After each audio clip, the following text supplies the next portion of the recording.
By the time I was a junior, and especially by the time I was a senior and I had classes I need to make up, I knew I wasn't getting into a college. I knew I wasn't getting a scholarship. Um, and so I thought, I went, okay, what can I do that won't make me look like a failure in my dad's eyes?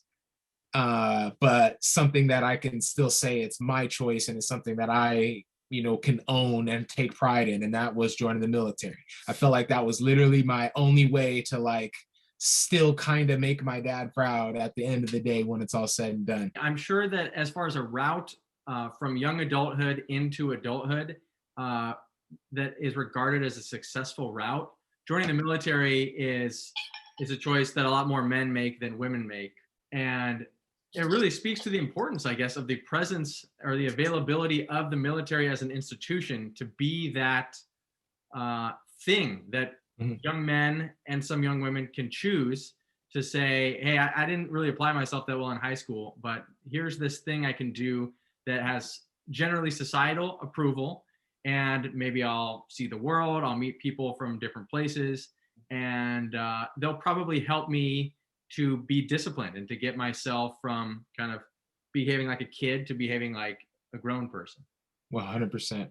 That is, I recommend military and I recommend active duty. See, I went National Guard, which is reserves technically. It's amazing how God works because I mean, I only decided to go in the military because I went to a college fair, and I actually went because there was a girl there that I liked who invited me to go. I actually had no desire to go to college at all, and then I saw the stand for the National Guard. I was like, so, and then that was it. And then there's just one thing led to another. And then everything ended up working out the way it did. 100% recommend military to anybody who um, doesn't know exactly what they want to do out of high school. If you don't know, I really strongly discourage going to college in general, just because of what they're teaching in colleges nowadays. But I definitely highly recommend military. Just like Pilar, like your dad did, perfect example.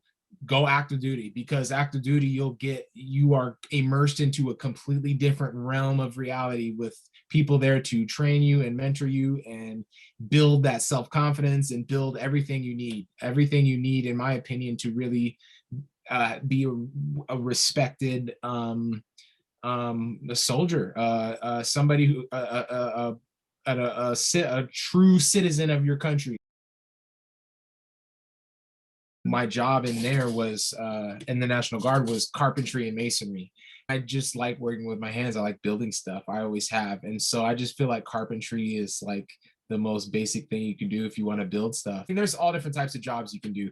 But I was an engineer. So engineers in the Army, they're like a separate little section. They're called the Army Corps of Engineers. They have vertical engineers and horizontal engineers. Long story short, you can either build stuff or blow stuff up if you're an engineer. So I was part of the group that built stuff. The mudslide that happened back in 2014 up in a town called Oso, I went up there for that. That was terrible. That was a complete disaster. Huge mudslide that wiped out an entire, basically, uh, little town.